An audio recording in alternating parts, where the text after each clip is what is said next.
Boa tarde. Hoje é 3 de outubro de 2020, tarde de sábado, dia em que comemoramos a data de nascimento de Hipólito Leon Denisado Rivai, o nosso mestre Allan Kardec. O tema é do Evangelho segundo o Espiritismo, a reencarnação através dos tempos. Falo pela Fraternidade Espírita Canaci, de Montes Claros, com um prazer muito grande em estar aqui com os companheiros de estudo de todos os sábados à tarde, 16 horas, agora numa gravação com divulgação pelo Facebook, pelo Instagram e pelo YouTube. Além de todos os links, já são cerca de 60 palestras de tema espírita que estão no meu site vanderlino.com.br. Aprender é recordar. É o pensamento de Platão, que viveu de 427 a 347 a.C. Talvez seja a frase mais interessante e importante a respeito da reencarnação, que na verdade é uma escola seriada, vida após vida, vidas sucessivas, com esforços para o aprimoramento intelectual, científico, filosófico e, sobretudo, moral. Então, aprender é recordar. Vamos aqui ao episódio de Jesus e Nicodemos, João 3:3, em que Jesus disse: em verdade digo, que se alguém não nascer de novo, não poderá ver o reino de Deus. Se alguém não nascer de novo, não poderá ver o reino de Deus. Antes de nascer, a criança já viveu e a morte não é o fim. A vida é um evento que passa sempre e sempre nas vidas sucessivas.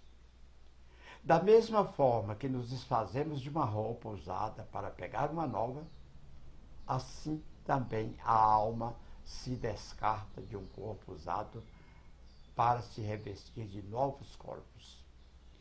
Eu e vós tivemos vários nascimentos. Os meus só são conhecidos de mim. Vós não conheceis os vossos.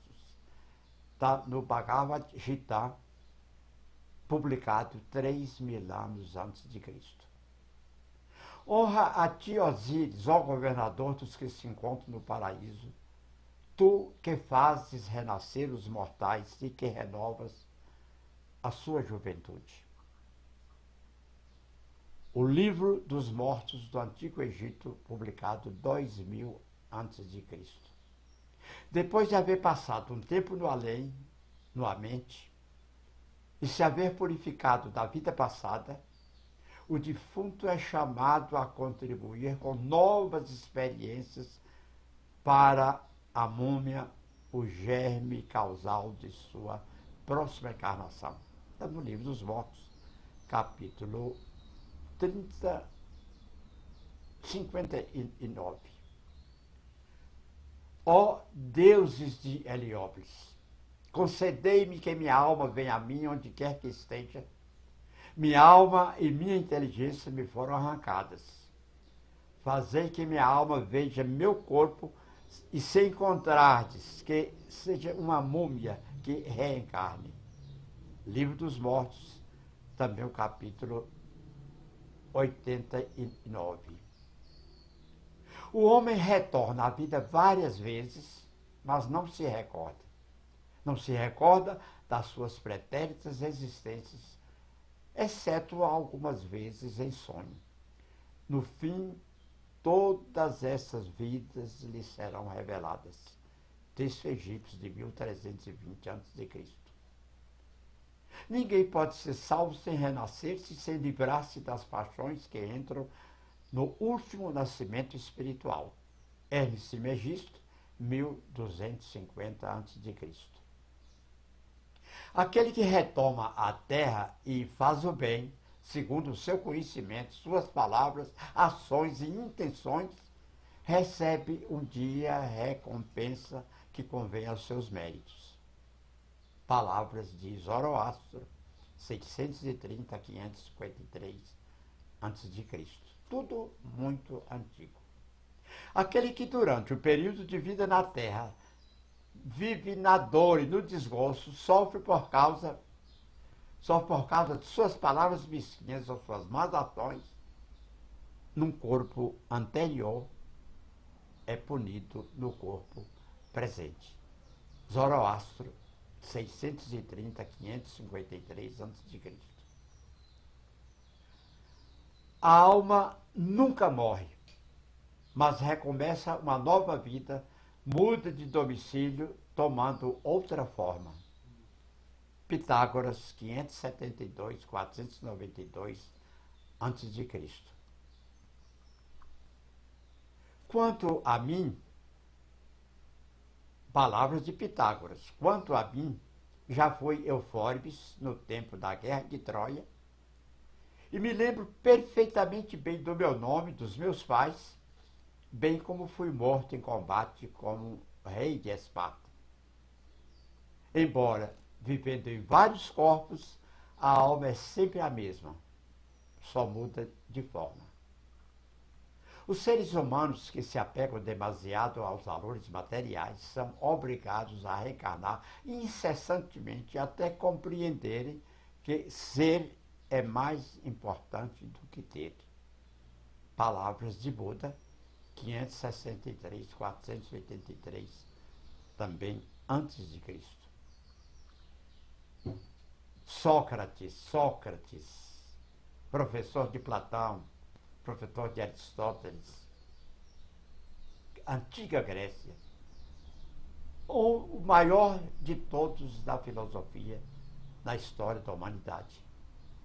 Estou convencido de que vivemos novamente e que os vivos emergem dos que morreram e que as almas dos que morreram estão vivas. As almas, depois de haver estado no Hades o tempo necessário, são reconduzidas a esta vida por múltiplos e longos períodos. Sócrates viveu de 469 a 399 a.C., ou seja, até 4 séculos antes de Cristo. Platão, discípulo de Sócrates. Ó tu, moço ou jovem que te julgas abandonado pelos deuses, saiba que, se tornares pior, irás ter com as piores almas, ou se tornares melhor, irás juntar as melhores almas, e em toda sucessão de vida e de morte. Platão viveu de 427 a 347 a.C. Platão, especialmente, nos legou fortemente sua crença na reencarnação, como podemos ver, entre outros diálogos escritos por eles no Fédon. Antes dele, Pitágoras também a adotou como condição sine qua non para a evolução humana. Posteriormente, Plotino e Orígenes também a divulgaram. O orfismo, que representava a classe do sistema religioso mais avançado dos gregos, expunha sua concepção paligenésica numa roupagem filosoficamente avançada, o que muito o influenciou. Sócrates e Platão. O que muito influenciou Sócrates e Platão. Cícero, 106 a 43 a.C. Outro forte indício de que os homens sabem a maioria das coisas antes do nascimento é que, quando crianças, aprendem fatos com enorme rapidez, o que demonstra que não os estão aprendendo pela primeira vez, e sim os relembrando. tudo antes de Cristo. Cícero 106, 43. Entre os judeus, era a água considerada o princípio gerador de todas as coisas, o elemento primitivo de onde tudo se deriva nos reinos orgânicos. E isso constituía o dogma judaico, que está principalmente na Gênesis de Moisés.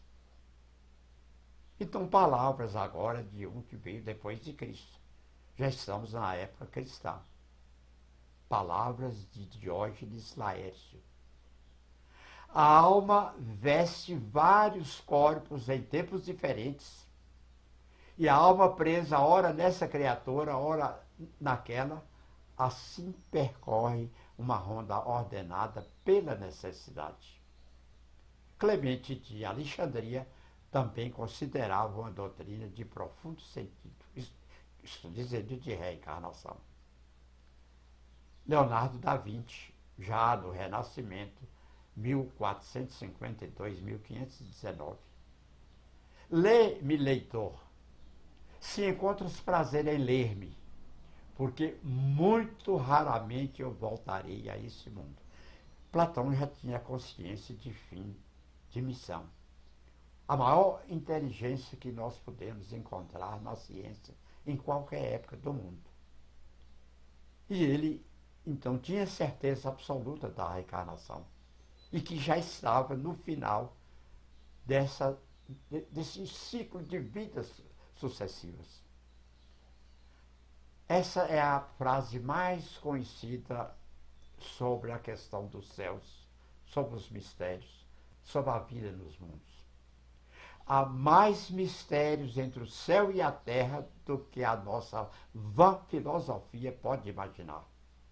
Há mais mistérios entre o céu e a terra que a nossa vã filosofia pode imaginar. William Shakespeare. Goethe, 1749, 1832. Já chegando mais perto de nós.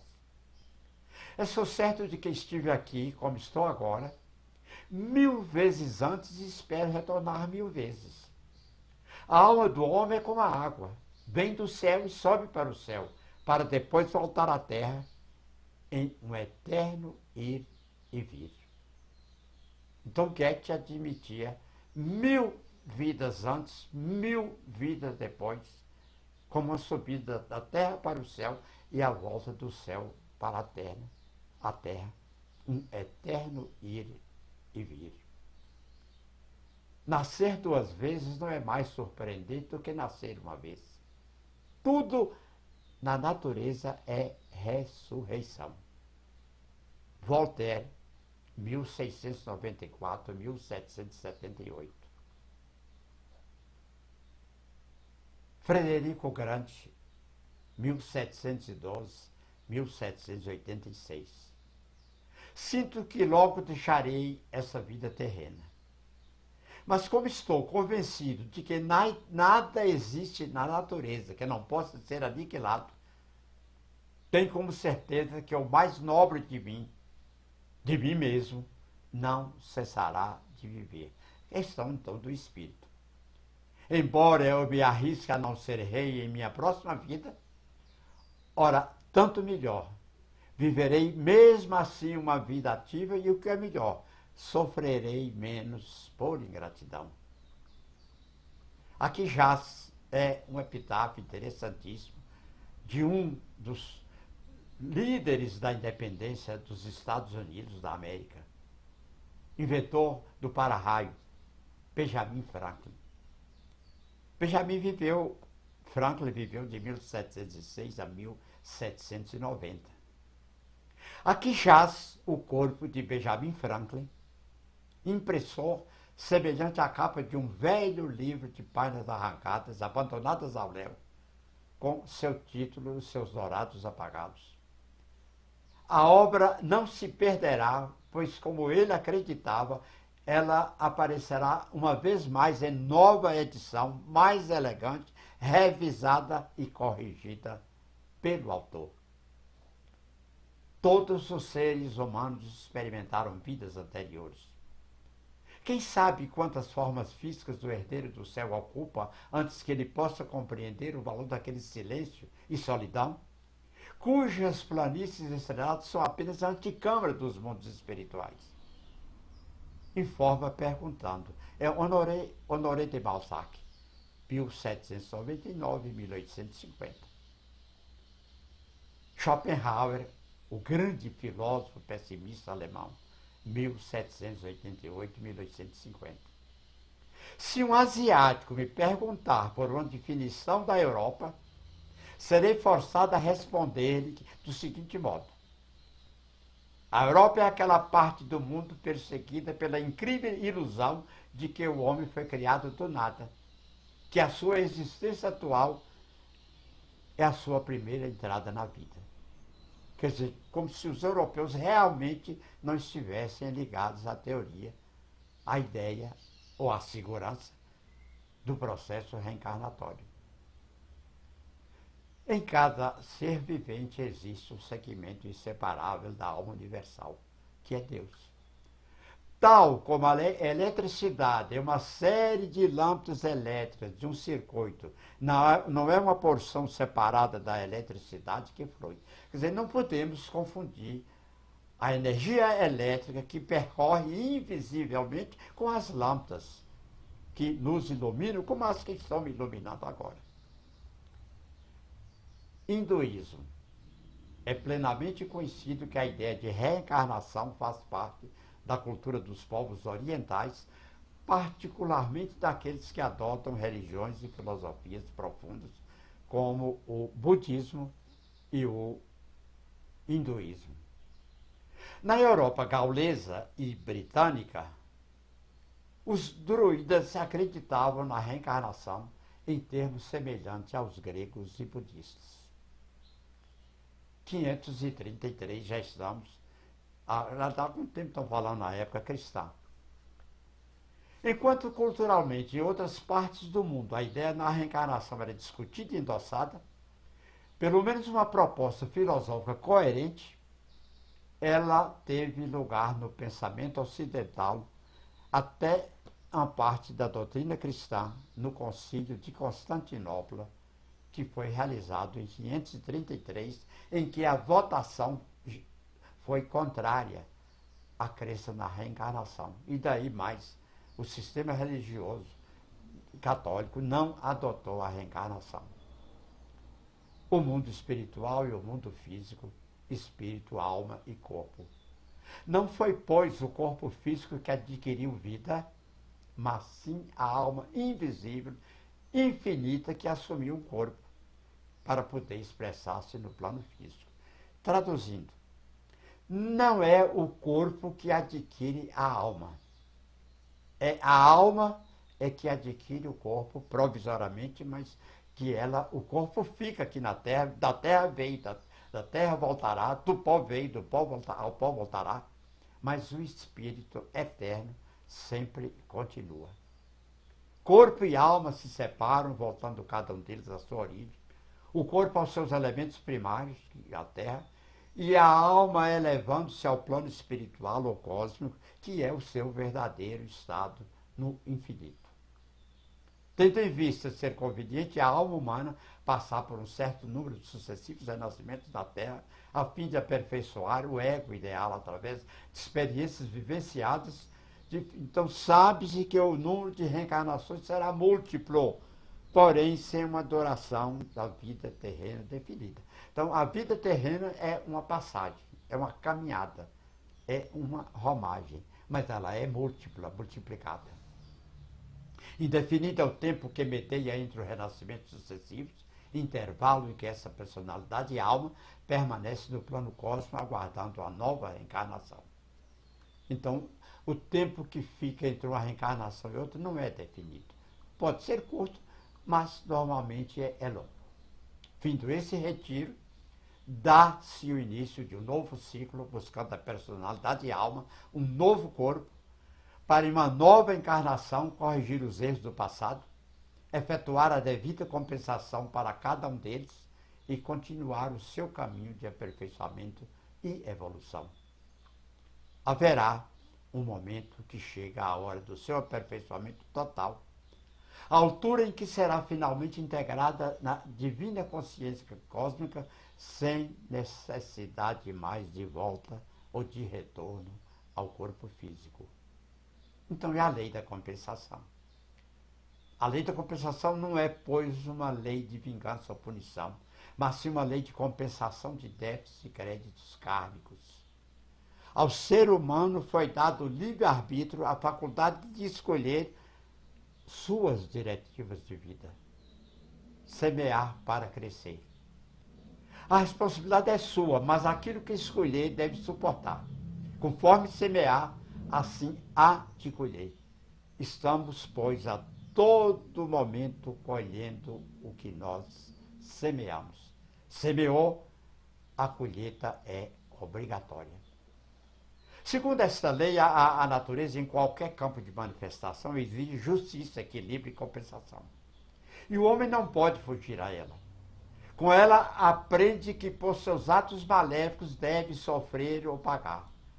Por suas ações nobres e altruístas e seus pensamentos plenos de altos ideais, colherá recompensas equilibradas. Esta é a lei da compensação, ou lei do karma. Os cátaros, no século XII, especialmente, tinham uma visão cristã original, onde a ideia de reencarnação era vista como inquestionável. Posteriormente aos cátaros, outros movimentos sentiram a mão de ferro da Inquisição, que teve um de seus mais famosos luminares, em Giordano Bruno, queimado em 1600, porque defendia ideias da reencarnação. Então, Giordano Bruno foi executado por acreditar na reencarnação. No século passado, o contato com as doutrinas orientais, particularmente a budista, trouxe à tona novamente o estudo da paligênese, e com o desenvolvimento do espiritismo e de outras correntes de pensamento, estimulou-se então muito interesse sobre a reencarnação. As similaridades entre o que diz o espiritismo e a concepção budista da reencarnação, que também é evolucionista, não podem ser negligenciadas, ainda que alguns pseudo-intelectuais queiram passar a ideia de que expressem coisas opostas. A tese da reencarnação passou da parte religiosa e filosófica agora para pesquisa científica. Não agora, já há um tempo, de um século para cá, um pouco mais de um século, para a questão científica. Devemos ficar, pois, atentos ao progresso dessa pesquisa, com as consequências, sem dúvida, de grande gravidade que elas poderão trazer à nossa visão de mundo e, consequentemente, à forma de como nos comportaremos em relação a nós mesmos e aos nossos semelhantes.